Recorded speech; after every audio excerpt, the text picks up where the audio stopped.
I'm not lazy.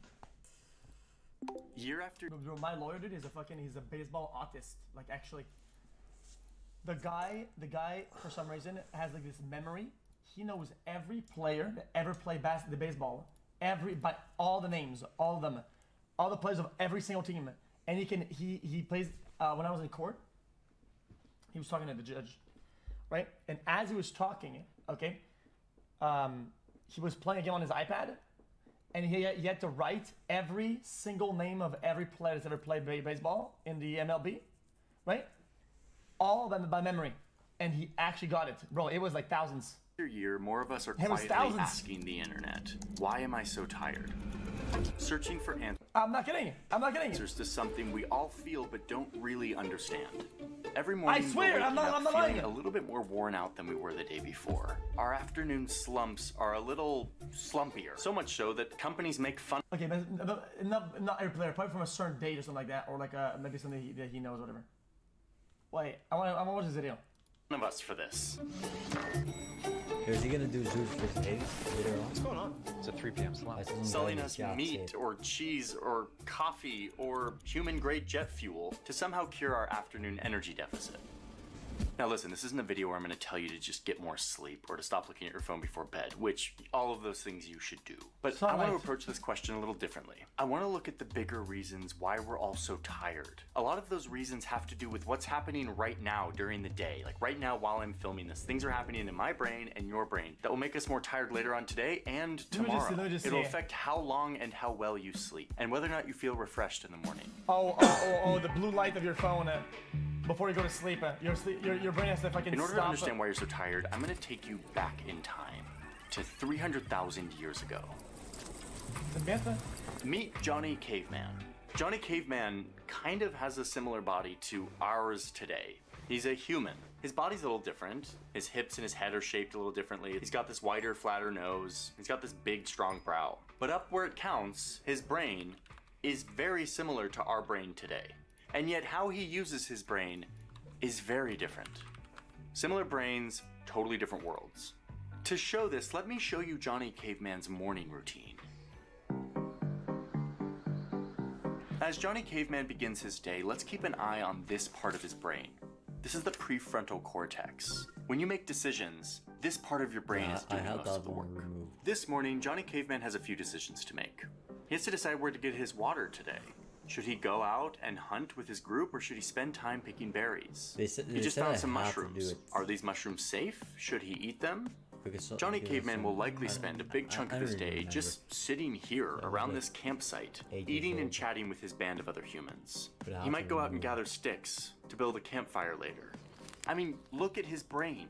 There's some decisions being made here, but it isn't pinging very much. There's not a ton of action up here in the prefrontal cortex. His day is routine with not a ton of choices. Fairly simple decisions. Okay, but let's transport forward in time now. I wonder what would happen if we put this same Johnny Caveman in the 20th century. Same brain, same body, different world. What clothes to put, what things to eat, what route to take. The sun is still waking Johnny what to do on your phone, what to read. And now he's got a few decisions to make. He decides to shave before he goes to work. That the What's for breakfast? Doesn't the brain Apples just again? over time? I think I'll have a peach. Now off to work. Guesswork. The world's gone through the Industrial Revolution, so he spends his day at a factory where he's repeating tasks over and over. He's definitely making more decisions than Johnny Caveman was, but the prefrontal cortex isn't pinging a ton. It's not a lot of action up here. They're just guessing. Okay, how does Johnny Caveman do in 2024? But they're not. Sleep last night? They Where's know my they're phone? not, but they're just my kid's concert assuming today they or are, tomorrow. but they're not. Ugh, I need new socks. These don't match. They're so What should I fucking eat for shit. lunch later? They don't know. Should I cancel with They my don't know coworker? this. They Did I don't have a know burrito this. yesterday? I need to remember to send the receipts to the insurance company. I need to file that expense report. When am I going to change this fish? How much gas is it? Should I get an oil change this week? Why is the ice cream so slow down? Should I be upgrading to a different machine? It's 8:30 in the morning, and I've already made a ton of decisions, way more than Johnny Caveman or the Johnny from the 20th century. These decisions are complex, they are abstract, they are high stakes. My prefrontal cortex is going bananas.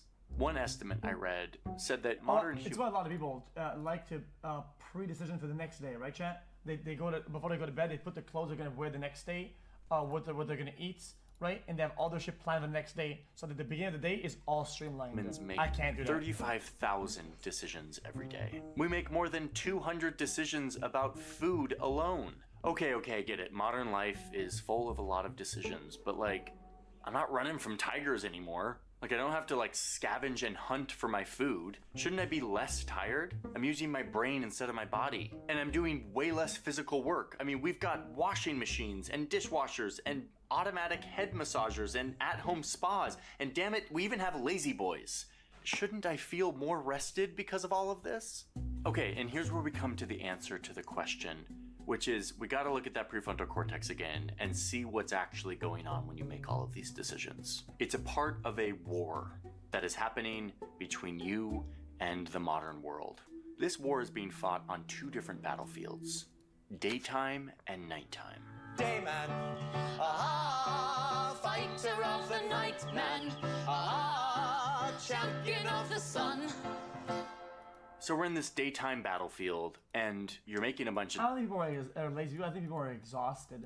decisions. We've talked about that. Let's see what's happening here in the brain. When you're making decisions, there's an electronic signal, like a pulse, that is traveling between regions of the brain along these wires called neurons. You've got like almost 100 billion of these things, and they all are forming this giant network, tons of connections, and they all send signals to each other. That is what decisions and actions are. But in order to send these signals between the different parts of the brain, you need a very important chemical called glutamate. Glutamate makes all of this happen. It's a neurotransmitter. It helps everything talk to each other. But look, after you make the decision, the glutamate kind of sticks around. And as you make more and more decisions, glutamate starts to build up and it starts to clog the system, which new research suggests makes decisions harder because the whole system is clogged, which makes you feel fatigued. Make a bunch of decisions, you feel tired, even if you didn't lift a finger.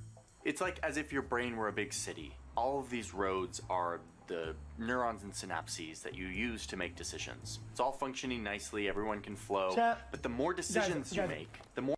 Even though might be true and the how it's represented might look a certain way, I wonder, you guys, what does the science say about this? How important is that clogging? Is it clogged to the point where you're very exhausted? Is it a little bit? Is it a lot? I don't know. Is it like a crazy more trash you produce, and the trash starts to pile up. Trash collectors will eventually move this trash out, but if you're producing a ton of trash, it starts to pile up, and it eventually starts to block the streets, making it much harder for the cars to move along, meaning for your brain activity to do what it's supposed to do, for you to make decisions. This is what it looks like when you're really tired. It's 11:30 a.m. here at my desk, and I've made so many decisions. I haven't done any strenuous work, but I'm drowning in glutamate and feeling tired. By the way, this is like brand new research from the Paris Brain Institute, and it is still being worked out how this works. So we don't exactly really know what it then. looks like. You can check my sources to fact check everything I say in this video. So my question, look at this paper specifically. So the answer to that question is we don't really know then. Pretty interesting. Mm-hmm. Yeah, so I'm gonna jot this down on my list of why we're so tired. I'll be making it. Guys, here's a comparison of an example. They don't know I'm gonna give you because they didn't even check. They just assumed that it was, the way they thought it was. And this guy just yaps about it like that's reality. Like if you have enough vitamin D, right? If you don't have enough vitamin D, it's hard to wake up. It generally is hard. I remember way back when I went to California, my levels were, I think she said it was 4, right? And it has to be like something like 10 or 14. I don't remember what the fucking the baseline is. But as long as you're above that line, you're good, right? But having more isn't like, oh, now you're way better. Well, no. I mean, it's right. So it's like if you were to say, oh yeah, but if it's a bit lower, it's gonna be really hard. No, it's when it's under the baseline. So what are the baseline for this? What's the science? And the question is, the answer is that they don't know. This list and what? the solutions and what we can do about it. A lot of cultures have a solve for this. It's called biphasic sleep, which is just a cool sounding name for a nap in the afternoon. People usually around like the Mediterranean take naps from the hours of like 2 to 5. They rest, they reset. Research found that people who take siestas have increased brain functioning and are 37% less likely to die of heart disease. But here in the United States, we pledge to not sleep on the job. We will never take naps like those failing socialist countries in the Mediterranean. No. The hustle never stops here in America. Sorry, I recently watched Top Gun. I'm just I can't take a nap. I hate naps. That's right. I am dangerous. So our brains, which are the same as Johnny Caveman's brains, aren't totally set up to make all of these decisions without feeling very tired. I mean, it kind of makes sense. We've got these caveman brains living in 2024. This is called evolutionary mismatch. Our brains haven't caught up with our lifestyle, with our world, and all of the decisions that we are required to make to just be normal modern humans. So what do we do about this? Well, you can take siestas, which is like not something I can do in my life. I'm just not set up for it here. Sorry, guys. But that would be a way to clear out some glutamate and reset. But the biggest takeaway for me is just limit how many decisions I have to make every day, which is not easy, but there definitely are ways to do it. I've started choosing the outfits that I'm going to wear for the week on Sunday, so that in the morning when I wake up, I'm just like, oh, the outfit's already chosen. Or you could go full Steve Jobs, Mark Zuckerberg style and just wear one thing so that you can have a closet that looks like this. Which... Meal planning. That's another one. On a Sunday, we've started like writing down every meal we're gonna have during the week. And that makes life way easier when you're at the end of a day of work and you are feeling tired. A big theme in today's video is information. How much information our brains are met with these days. And even as a journalist, it's my job, and I get stressed out by the amount of information out there. I give you a very different news. If you are tired of, let's dive think this very clever for this daytime battle, and it's called adenosine. It is this very clever evolutionary feature of our brain that's basically like a signal to our brains that tells us when it's time to rest. As you go throughout your day, thinking and doing things. I actually picked into Jack. I think he's probably gonna speak about the role of like maybe caffeine in the morning and shit like that, right? There's this adenosine builds up, and it kind of signals to your brain that you're tired. It signals that you should feel sleepy and hopefully makes you go to sleep. But being industrious humans focused on progress, we found a substance that will block the buildup of adenosine. It's called caffeine, making caffeine the most popular drug in the world. It blocks adenosine, this natural signal of you should be tired and sleep, and allows us to keep operating as if the adenosine doesn't exist. But guess what? The caffeine doesn't last forever. It eventually wears out, and all of this adenosine that had built up comes flooding into your brain like a megaphone saying, hey, you're really tired, and we're finally able to tell you. This is called the afternoon crash. Then just double up. My then solution pre-fire to another one. This is like the greatest thing in the world, and it's called a coffee nap. When you nap, your body gets rid of the adenosine. It's like the adenosine clearing hour. And if you drink caffeine, then you get this like multiplier effect. Wait, hold on, chat. Do you sleep long enough in a nap to reach levels at which it clears that? Really? Where all the adenosine is gone and the caffeine just comes in, it doesn't have to block any adenosine, and it's just ready to like hype you up. Drink a quick coffee, lay down for just 15 minutes. It's amazing. Coffee naps. Add it to the list.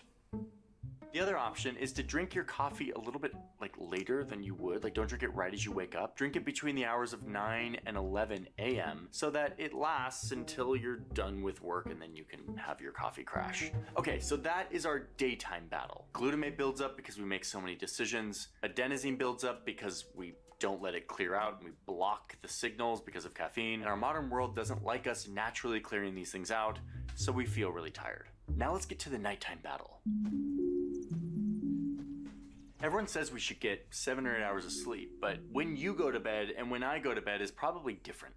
Back in the Johnny Caveman days, groups of humans couldn't leave their camp unattended at night. So we evolved to have different sleep times so that some of us could stay awake and guard the camp and others could sleep, and then we could switch off. Today what that looks like is that I go to bed at 10:30 and I wake up at 6:30. You may be a night owl and you want to go to bed at 1 in the morning, or you may want to go to bed at 9 a.m. These are called chronotypes, and there are roughly 4 of them. Everyone has a slightly different interpretation of what it means, but the fact is, we're not— Chat, how do they even communicate it? Chat, I can't imagine a world at the time, even with a smaller or different brain, where they wouldn't communicate. Good. At one point, yes, if I would say, tell me stay awake, would you go, blah, blah, right? Blah means stay there and do that. At one point, every day I go, I better go sleep, and I go, blah, blah. And the guy knows what he has to do. He has to stay awake to be on guard. At one point, we can establish that blah means, let's say, stay awake or whatever. But and at the end of the day, right? I go, blah, wah.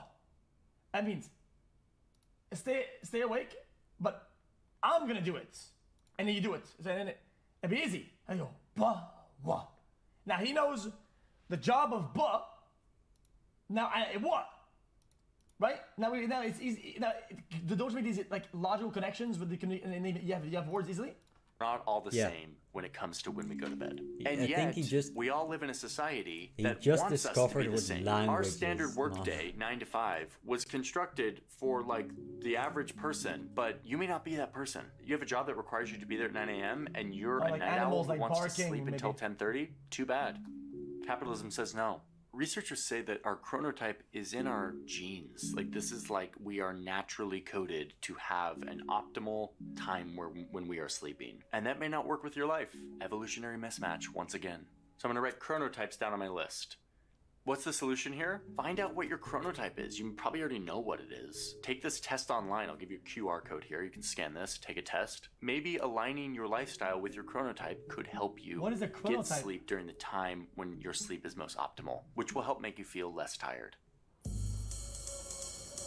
Okay, finally, in a video that you clicked on about why you're so tired, finally we're talking about sleep. Guys, I'm not.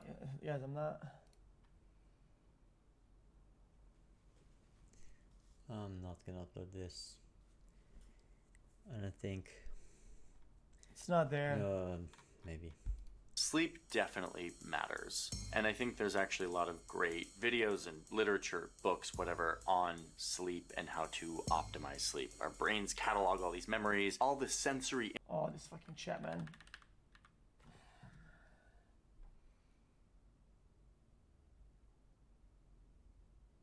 What is he doing?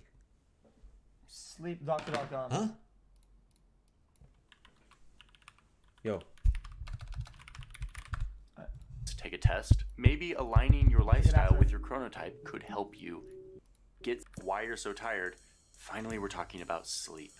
Sleep definitely matters. And I think there's actually a lot of great videos and literature, books, whatever, on sleep and how to optimize sleep. Our brains catalog all these memories. All the sensory input and memories from the day get cataloged. Our muscles and our circulatory system, they all get to relax and take a break, which is super vital. And as we talked about earlier, we clear out a lot of like the byproducts from living life. The can you hear me? Adenosine, all of the kind of toxins and byproducts that we accumulate from a day. This is all super important, but not all sleep is created equal. And what we do in the hours leading up to bed can make a big difference. So let's see what this looks like using an example. As we're following along, let's track my chemical levels. I get home around 8 p.m. I whip up some of my famous macaroni and cheese before sitting down to my desk because I've got a little more work to do. Now, my chronotype is the lion, which means I kind of want to go to bed like at 10. I'm getting kind of tired. So I pour myself a cup of coffee to fight off all the adenosine that has been building up in my brain. Okay, I finish up my work. It's 2 hours past when I normally go to bed, but I need some time to wind down. Here I am making more decisions on Netflix. And look, even though it's nighttime outside, this giant TV screen is emitting light. My brain thinks this is the sun. It thinks it's daytime. So it blocks the release of melatonin. Melatonin is a chemical that we need to shift our brain from wakefulness to sleep. Finally, after some Netflix, I feel like I've wound down and I'm gonna go to bed. It's 2 a.m. I turn off the TV and I get a little bit of melatonin, but not nearly enough to feel tired. I've got a ton of adenosine in my brain, but it's not registering. I should be feeling tired, but all of this adenosine is blocked by the caffeine I had earlier. One more look at my phone to set my alarm. Gotta check Instagram really quick. Eventually the caffeine wears off, the adenosine comes flooding in, and I fall right asleep. But it's now 3 a.m. My body goes through the important process of clearing out all these chemicals. It's a slow process. I need time to do this. My body's making great progress, and then it's been 5 hours, which is just not enough time for our bodies to take out all the trash. My brain still kind of looks like this. I'm gonna start my day with all of the residual glutamate chemicals swirling around in my brain as I start to make new decisions and accumulate this seems like more oversimplified glutamate, more adenosine that I'm gonna block with caffeine. So I guess I'm gonna add the obvious one to my list. Get enough sleep and wind down without caffeine. Well, I'm saying the margin of these numbers and how flexible they are at going up and down could become way off the mark, and it makes like this explanation almost obsolete. I'm just saying, like, alcohol, the things that kind of kill your ability to get good sleep. Now let me just say there's a lot more to say on sleep. It's very well documented. There's a lot of like pop science books about sleep. I didn't want to go into those now because I feel like they're easily accessible, but you should definitely check out everything. I'm just my telling sources if you want to learn more about preparing for good sleep and having good sleep and why it matters. So this is my list. Here it is, why we're so tired and what we can do about it. It's not exhaustive, but it includes the lesser covered aspects of fatigue that I have found very compelling and that have affected how I approach my day-to-day life. In short, it's not just because we look at our phones before bed that we're so tired. There's a lot more going on, and a lot of it has to do with life, modern life, and these brains that we have that were evolved for a very different time. There's a lot of upside to the fact that we don't live in caves next to campfires hunting for our food. But one of the downsides is that we feel this very specific kind of fatigue. It's often mental fatigue. And now I understand why. I'm not going to dramatically change my life because of these findings, but I now at least have a list of a few things that I can tweak to maybe feel a little less tired. Something that helped me out a lot way back is understanding that my body is like, yeah, we're awake at this time normally when I'm in the sunlight when I wake up. I used to stream in the fucking darkness with all my fucking all the blinds would be down in the house, and I would wake up, I go downstairs, I'd get food, I'd go upstairs in the dark room that has no windows and start stream whatever, right? My body had no idea when we were waking up, when we were going to sleep. It was just always cooked. And after a few weeks of that, you go absolutely insane. I'm telling you, Joker 2 in 70mm IMAX. when you don't see the sunlight and it's off cycle over there, you actually start losing your mind. The film. No cinema. I did that this summer because it was so hot outside. I had to. It was so hot, I had to, because otherwise I would just burn up. And that was fine. Right? When you feel tired, you feel tired.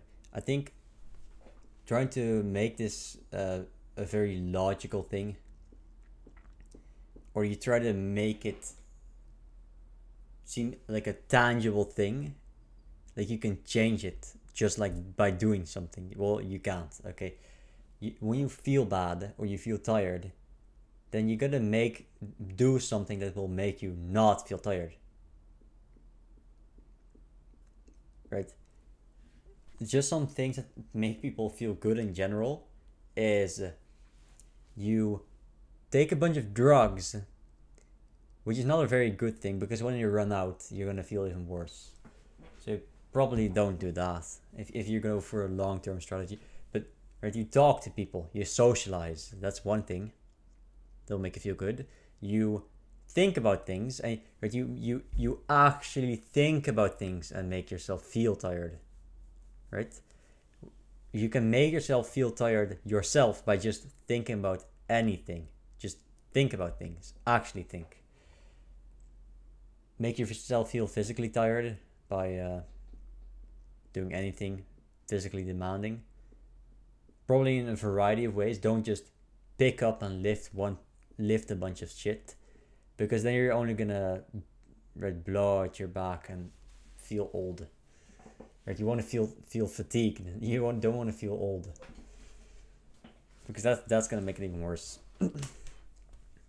That's basically everything you have to do, because if you make yourself feel so tired all the time, then when you feel tired by default, that will feel like you're wide awake, right? You will not be as awake as you were when you were a toddler, man. That's just not gonna happen. You're old as shit, and you're gonna feel old all the fucking time. Okay, you deal with it. Right? You're old. You can just deal with it. Right? You don't have to do all this. You don't have to plan out your day. You don't have to do shit. You're old as fuck. So get a fucking nap. Go to your afternoon nap. And you're gonna feel wide awake when you wake up. Because when you're tired, you're gonna make yourself more tired. So that when you're tired, you don't feel like you're tired. That's the way to fix it. Because you don't have all that energy anymore. Because you're old. Alright? You're just not gonna have it anymore. Right? You can see the difference. If you want to see the difference between what getting old means in terms of your energy levels, look at this guy named xQc. Look at his content from 5 years ago and look at him now. Alright? It's night and day. The only way you don't tell this is if somebody's schizo, right? They're gonna have some lash out every now and then they're gonna feel, and then another times they're gonna, right? You're gonna see like they're daydreaming or they just don't respond to anything, or they feel like they're not thinking about anything and they're just sitting there doing nothing, and then other times you're gonna talk about something you don't understand and. Right? You get what I mean. The only way that it doesn't work is if the person you're observing is a schizo. If you're observing a schizo, you need to stop right now because that's not a good. Right? You just need to see. That's not a good example. Okay. That's not a good example. Look at xQc and everything he did in the past 5 years, you need to avoid doing, right? You want to not work for 12 hours a day because it's tiring, right? You want to split it up and do a bunch of different things.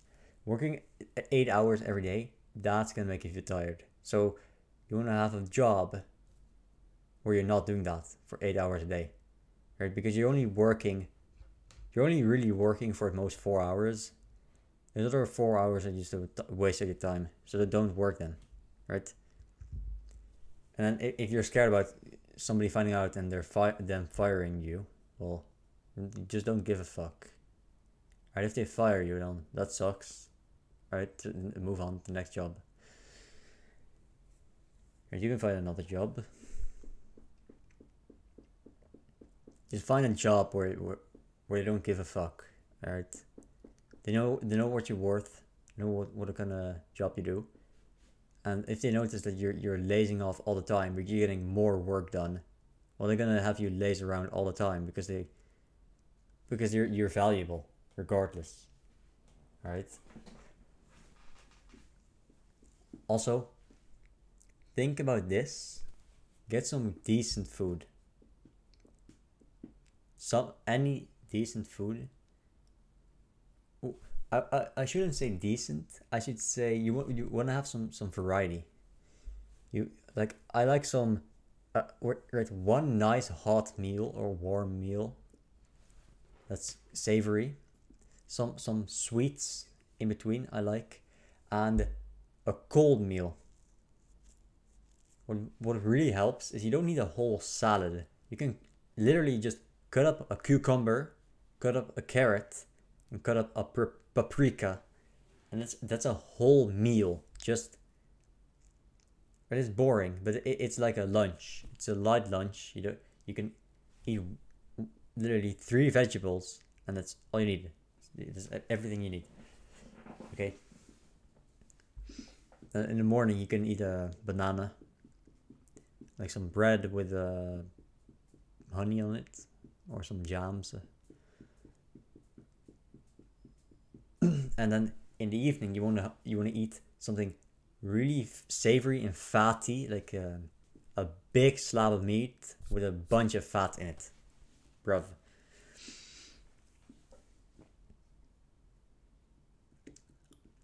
Let's see, one more thing. Okay, try to go. Yeah, an easy way to make yourself not feel tired is to make yourself sweat. Okay, you want to sweat. right? I want to make this clear. You want to sweat in a way, not in your head, but in your body, right? Because you can sweat your head if it's hot, and you're getting blasted from a screen and headphones. You're gonna sweat in your forehead, but you're not gonna sweat in your body. But if you run, you're gonna sweat in your body, and it's gonna feel good. Okay, you wanna heat up your muscles and fucking sweat. All right, that's gonna feel nice. And if you feel like passing out, doesn't matter. Okay, just go. Your heart will catch on, and you're gonna pump some blood, and you're gonna feel fine.